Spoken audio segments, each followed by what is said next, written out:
Hello everybody and welcome back to SFF180, your host here, Thomas, as always. And it's time for the mailbag, Monday, August the 21st. I hope you guys have had a great couple of weeks. I'm not going to waste a lot of time with preamble or announcements because you know I've been to Worldcon, the video's up, go watch it.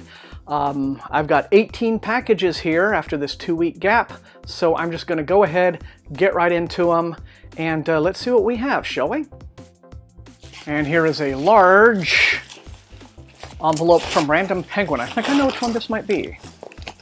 Yes, it is. They've sent me The Core by Peter Brett. This is the 5th book in the Demon Cycle series by Peter V. Brett. Here it is. Comes out October the 3rd in hardcover from Del Rey. Remember a few weeks back I mentioned that a package had turned up and it was empty, like it's either deliberately torn open or opened up somehow.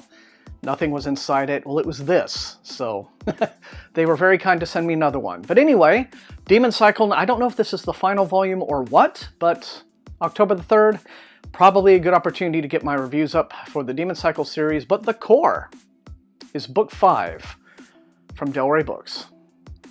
And next up, we have another Del Rey arc. This is for a little book called Strange Music by Alan Dean Foster, and it is another one in his series of Pip and Flinks of the Commonwealth. This is a space opera series he's had going for years and years and years. I think like since I was a little kid, as a matter of fact. This one comes out October 17th, and I guess the rumor was that he had written the last of these, but I guess, you know, you can't keep a good series down, or at least a lucrative one. But let's see. Empathic Flinks and his mini-drag Pip have saved the universe more times than they can count, but the return of an old friend pulls the duo from their retirement and plunges them into a story of intrigue and imagination. The planet of Largesse has recently opened itself to trade with the human-dominated Commonwealth, but when the daughter of a powerful chieftain goes missing, authorities believe a covert agent to be the cause. They need someone to track down the princess and roust the troublemaker, and to do so without alerting the whole planet to their involvement. Can Pip and Flinks, perpetual fish out of water, save the day? Okay, seems a bit strange in 2017 to have another Rescue the Princess story. But anyway, this is Strange Music, November the 17th, from Del Rey Books by Alan Dean Foster. And this is a little box from HarperCollins. And this is Call of Fire by Beth Cato. Comes out on August the 15th. It's the sequel to Breath of Earth, and this is a historical fantasy series that I am more and more keen to read every time I hear about it, because again, I like the idea of the setting and the whole concept of it. Let's see. Well, again, spoilers. Don't want to give too much away in terms of a synopsis. But this is set in San Francisco around the time of the Great Earthquake. And it deals with the, the Chinese immigrant population there, and so magic and adventure and what have you. But anyway, Call of Fire, Book 2 in this series, following Breath of Earth, as I said, comes out on the 15th of August from Harper Voyager.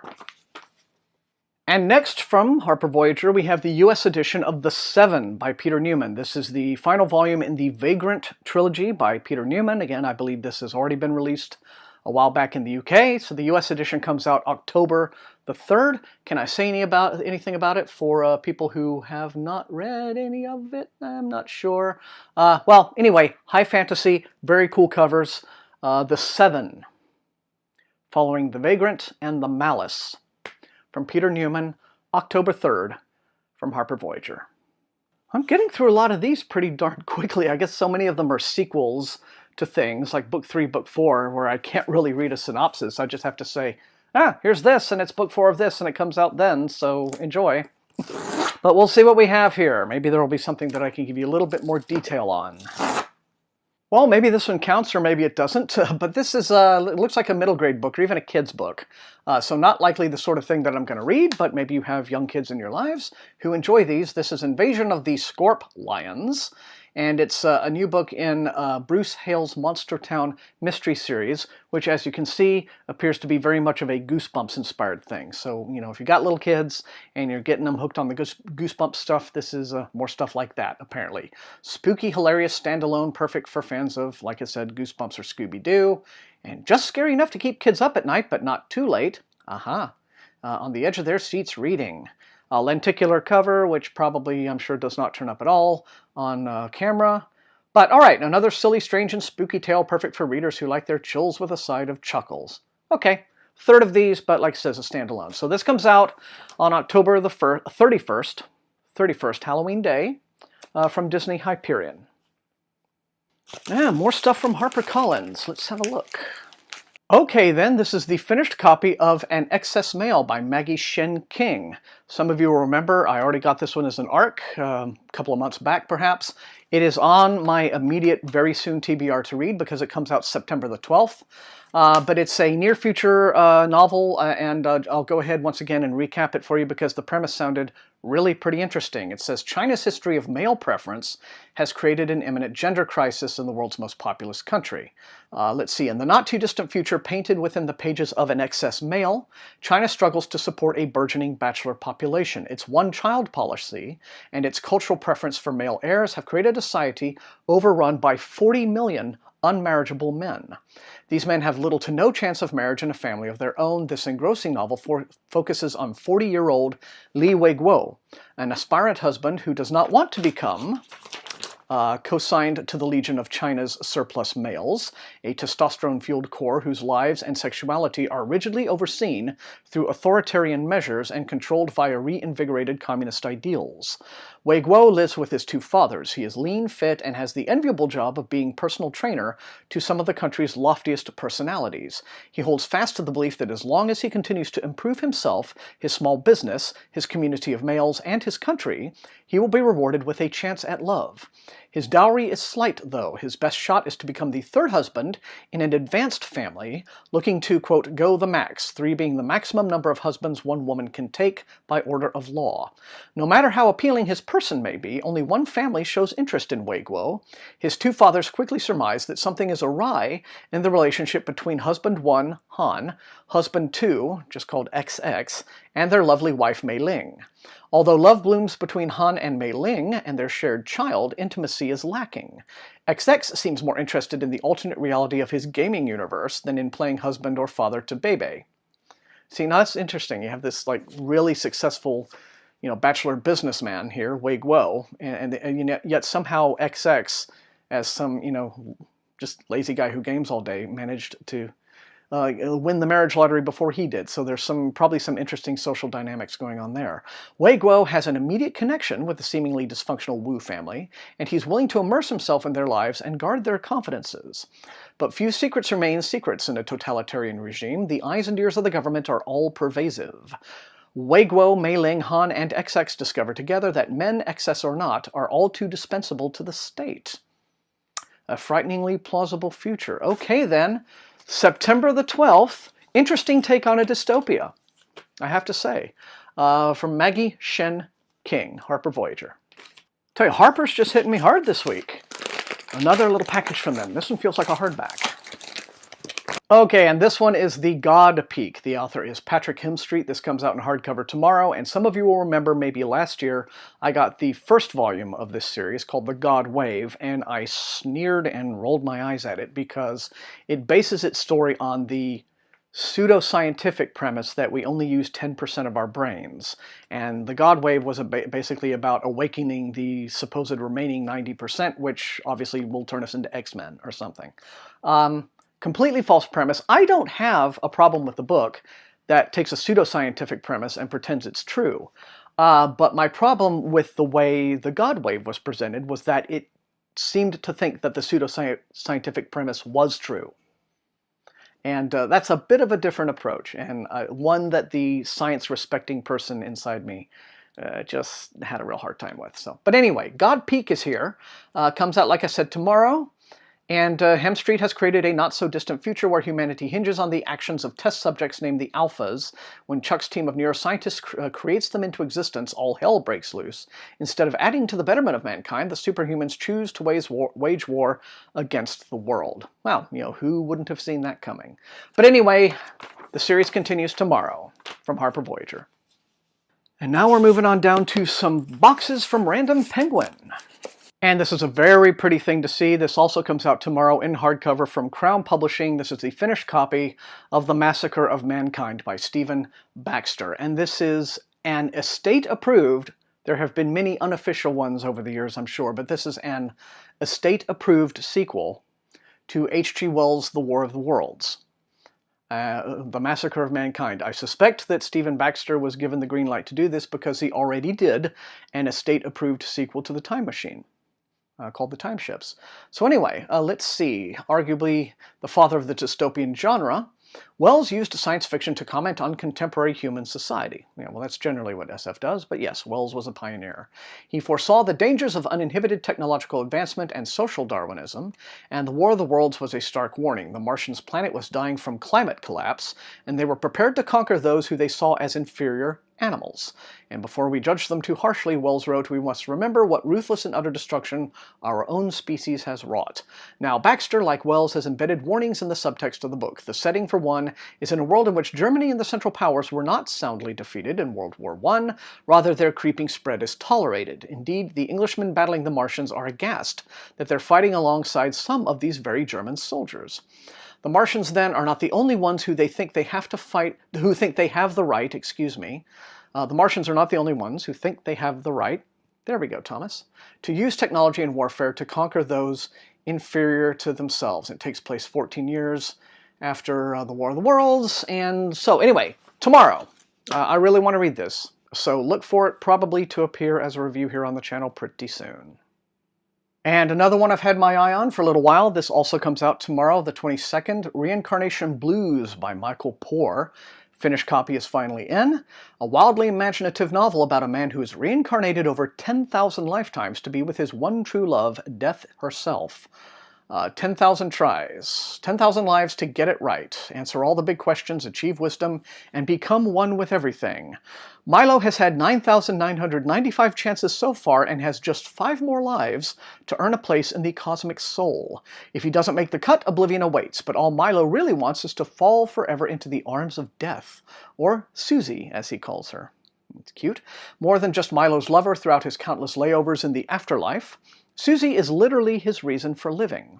As he dives into one new existence after another, praying for the day he'll never have to leave her side again. Now that's romance for you. But Reincarnation Blues is more than a great love story. Every journey from cradle to grave offers Milo more pieces of the great cosmic puzzle, if only he can piece them together in time to finally understand that what it means to be part of something bigger than infinity. As darkly enchanting as the works of Neil Gaiman and as wisely hilarious as Kurt Vonnegut, Michael Poore's Reincarnation Blues is the story of everything that makes life profound, beautiful, absurd, and heartbreaking. And it is out tomorrow in hardcover from Del Rey Books. And moving on down the line, we have one from Pyre, for a change. Pyre SF, Prometheus Books. And this is The Castle and Cassiopeia. It's by Mike Resnick, and this is the 3rd volume in his Dead Enders series, which is a young adult space opera series, basically. It's set in an existing universe, the Birthright universe, that he has written several previous novels in over the years. But again, it's about a gang of kids called the Dead Enders, apparently, who fight the bad guys. Let's see.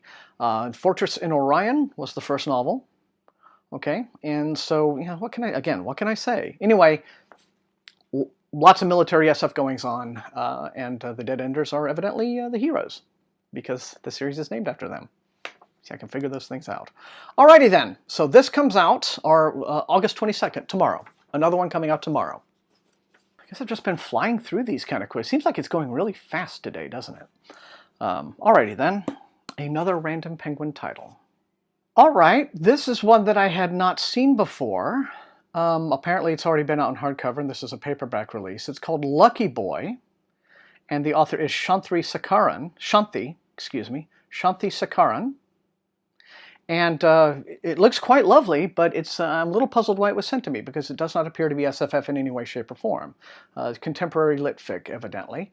But anyway, it's, like I said, I'll go ahead and present it to you, because it might sound like something that would appeal to quite a lot of you. It's a moving story about 2 unforgettable women in Northern California. An undocumented Mexican woman and an Indian-American wife. Both are bound together by their love for the same boy. Solimar Castro Valdez has always been a dreamer, wishing for a better life away from her small town of Popocalco. Drunk on optimism and full of faith, Sully embarks on a perilous journey across the Mexican border. Weeks later, she arrives on her cousin's doorstep in Berkeley, California. Dazed by first love, then found, then lost. Pregnant, undocumented, and unmoored. When her beloved son Ignacio finally arrives, Sully discovers that motherhood can be her identity in a world where she is otherwise invisible. Despite enormous pressure from her parents to conform to their idea of the proper Indian-American lifestyle, Kavya Reddy has created a life she adores. Her marriage to her husband Rishi is mostly happy and she loves her job as a chef. But at 35, her life starts to seem empty. A gaping hole at its center that can only be filled by a child. When she can't get pregnant, this desperate desire strains her marriage and tests her sanity, setting her on a path leading to Sully's infant son Ignacio, sent into foster care when Sully is placed in immigrant detention. As Kavya learns to be mother to this boy, she builds her love on a fault line, her heart wrapped around someone else's child. And then I suppose it is going to weave the stories of these two women together, and again, bringing up topics that are very, very much of the moment. So yes, not SFF. Despite that fact, it sounds like something that perhaps quite a lot of you might like to read. And so I'm happy to go ahead and showcase it for you. But this comes out from Putnam on September the 5th in paperback. Lucky boy. Okay, moving on down the stack, we have a little box here from Random Penguin. Okay, I don't know what it is this week, with me getting a lot of non-science fiction fantasy stuff. This is another one from Putnam that's non-SFF. I guess maybe Putnam sent me something that was appropriate a few weeks back and just put me on their general reviewers list. So, oh well, whatever. But I'll go ahead and let you see. It's called Best State Ever, A Florida Man Defends His Homeland. It's by Dave Barry, who I guess is a popular humorist. This comes out September the 5th, and I guess it's a humorous tales about life in Florida, if you like Dave Barry, okay? Best State Ever. I'm going there in a couple of weeks for BookNet Fest, so I don't know, maybe I should read up. Alright then, let's see if we can get back to some stuff that's a little more on topic. This is what appears to be a nice chunky hardcover from Simon & Schuster. My golly, you guys, this one is simply gorgeous to look at. Comes out the 5th of September, and it's the Glass Town game. It's a new YA by Catherine Valente. And let's see, escape with the Bronte siblings to a world of their own creation. Charlotte and Emily must enter a fantasy world that they invented in order to rescue their siblings in this adventurous and fiercely intelligent novel from the best-selling author of The Girl Who Circumnavigated Fairyland, etc., etc. Inside a small Yorkshire parsonage, Charlotte, Branwell, Emily, and Anne Bronte have invented a game called Glass Town, where their toy soldiers fight Napoleon and no one dies. This make-believe land helps the four escape from a harsh reality. Charlotte and Emily are being sent away to a dangerous boarding school, a school they might not return from, but on this beastliest day, the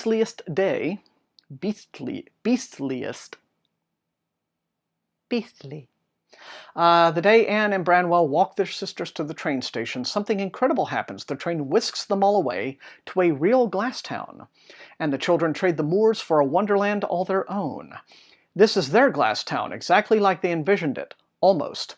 They certainly never gave Napoleon a fire-breathing porcelain rooster instead of a horse, and their soldiers can die. Wars are fought over the potion that raises the dead, a potion Anne would very much like to bring back to England. But when Anne and Branwell are kidnapped, Charlotte and Emily must find a way to save their siblings. Can two English girls stand against Napoleon's armies, especially now that he has a new weapon from the real world? And if he escapes Glass Town, will England ever be safe? Again, together the Bronte siblings must battle with a world of their own creation if they are to make it back to England alive in this magical celebration of authorship, creativity, and classic literature from Catherine Valente on September the 5th.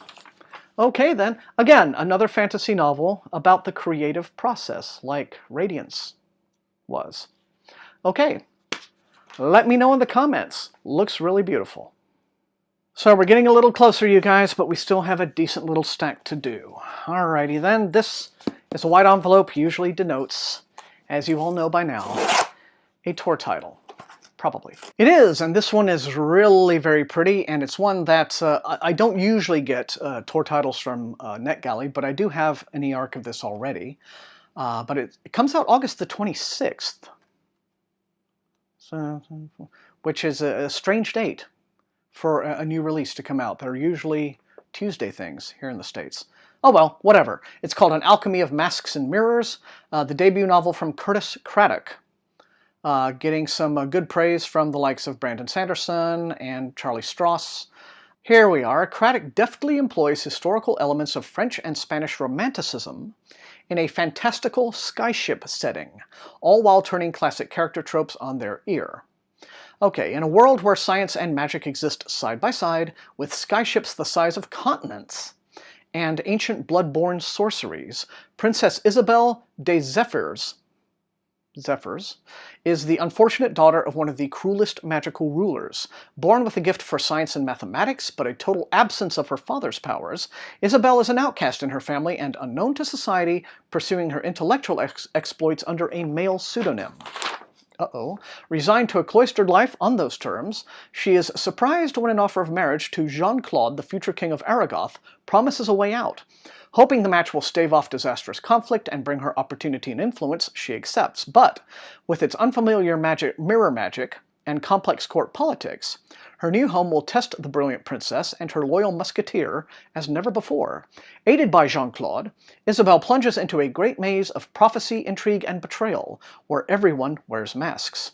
Step by dangerous step, she unravels the lies of her enemies and discovers a truth more perilous than any deception. Okay then. It's the first book in something called The Risen Kingdoms. The Alchemy of Masks and Mirrors by Curtis Craddock comes out August 26th. Let me know in the comments. Okay, then I wasn't expecting to get this. Next up we have Leigh Bardugo's Wonder Woman Warbringer novel. Okay, first printing of 200,000 copies, blah, blah, blah. Yeah, they're really getting behind this. So I get this is not the novelization of the film, which has already come out, and I believe Christy Golden or someone like that wrote that. It's the coming-of-age story of Diana. The young Amazon princess has entered a race in the Amazon's games, and losing isn't an option. But as she runs along the cliffs, a ship explodes near the boundary between Themyscira and the world of man.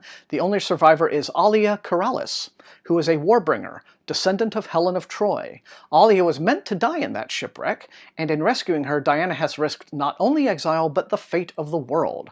Armed with her lasso of truth and her bulletproof bracelets, Diana sets off with Alia to set things right, and she discovers friendship and betrayal as she learns what it means to be a true hero. Wonder Woman fans and Leigh Bardugo fans are together a fairly serious contingent of people, so I have a feeling that this book is going to be an absolute smasheroo. But anyway, comes out, like I said, August the 29th, so a week from tomorrow. And the back of the book has this, don't know if you can see it on camera too well, this sort of like Diana foldout. So there you go. And next up we have what appears to be another big hardcover in a Tor envelope. And it is. This also comes out on the 29th, week from tomorrow, and it's Playing to the Gods by Melanie Rawn. And this is the 5th and final volume in her Glass Thorns series. And Tor appears to have done this thing that pisses fans off, which is they completely changed the cover design layout for the last book in a series. It's like, you know how in a series all the book covers look alike, so you know it's the same series? Well, yeah, sometimes Tor is like, haha, new cover design, and that kind of annoys purists quite a bit. But anyway, apart from that, this is a fantasy series about an acting troupe. And the boys of Touchstone are at the top of the theatrical game. Their only real competition for the hearts and gold of the public are the Shadow Shapers. Nevertheless, the past years of financial struggle, since their manager proved to have been embezzling, have taken a toll on the group's creativity. A shocking event brings all that to an end and brings Touchstone back together to create a play that will rattle the ceilings and shatter all the glass in palaces and theaters alike. An ancient conflict will come to a violent conclusion on stage, and all the gods will be watching. Alright, so, Playing to the Gods, not Player to the Gods, Playing to the Gods. Final volume of the Glass Thorns series comes out August the 29th. Second to last package, everyone, and it is another one from Prometheus Books, from Pyre Books. And this is one that I've been kind of looking forward to because I have started following the author on Twitter ever since she has been, very enthusiastic about this coming out soon. And it is. It's coming out November 14th.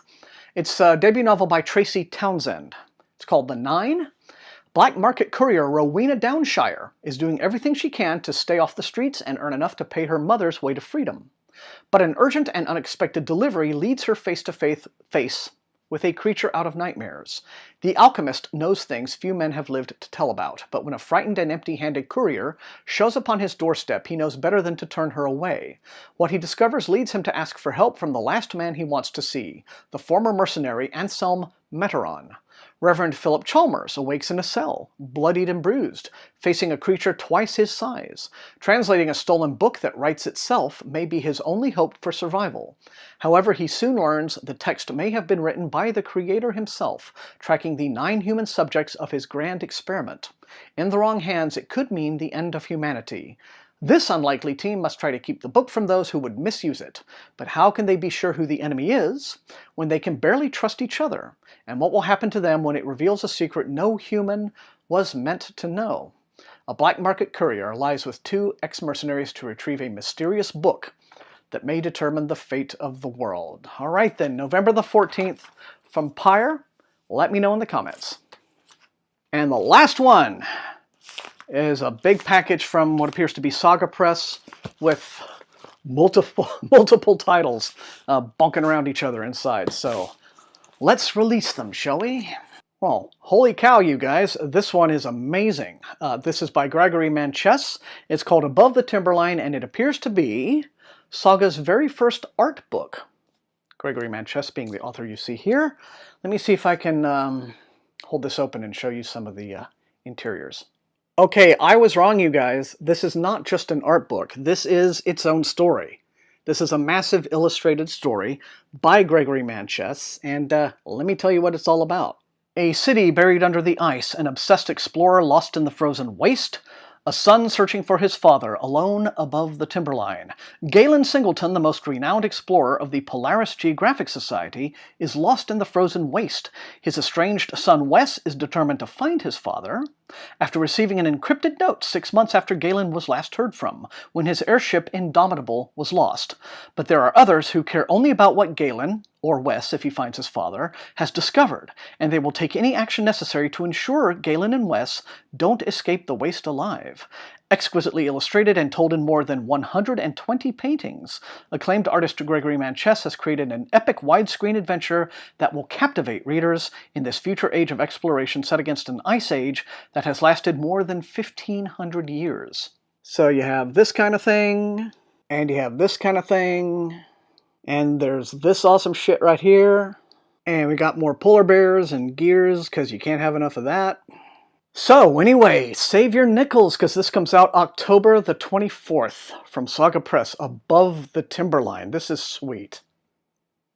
And last but by no means least, we have one more coming from Saga on October 24th, and this is by Cassandra Rose Clark. It is Magic of Wind and Mist, which I believe follows on from Magic of Blood and Sea. And this is 2 novels. One of them is The Wizard's Promise, and the other is The Nobleman's Revenge. Let's see, all Hana Yuli wants is to become a proper witch, but unfortunately she's stuck as an apprentice to a grumpy fisherman. When their boat gets caught up in a mysterious storm and blown wildly off course, Hannah finds herself farther away from home than she's ever been before. As she tries to get back, she learns there may be more to her apprentice master than she realized, especially when a mysterious, beautiful, and very non-human boy named Isofir begins following her through the ocean, claiming that he needs Hannah's help. But when Hannah's fishing boat is attacked by the evil Lord Foxfollow, a failed protection spell sends Hannah and Isolfir across the boundaries to a mysterious realm known as the Mists. Now they're trapped together in a strange new world where they have no way of telling friend from foe. Unfortunately, Lord Foxfollow hopes to gain control of Hannah and Isolfir's world, and he's getting closer and closer to gaining permanent access. The only way to stop him from causing devastating destruction to everything they hold dear is to make their way through this dangerous, mysterious realm together. Okay. I don't know if this is a direct sequel to Magic of Blood and Sea, or if it can be read as its own thing, as a standalone, but in any event, this comes out from Saga, as I said, October the 24th. Very impressive October from Saga, it looks like. And there we have it, everybody. You know the drill. Hit those comments. Let me know which of these looks most interesting and exciting to you, which you would like to see me prioritize in the review queue. Otherwise, if you enjoyed watching, leave a like, share the video far and wide with all your SFF reading friends, and above all, please subscribe if you have not done so. That is how SFF180 grows. You can also support the channel at my TeePublic store and my Patreon, where recruits into Wink's army get to watch the mailbag's one day early, and I want to thank those people for their support as much as I want to thank you folks just for being awesome and amazing viewers. And until I see you all next time, happy reading.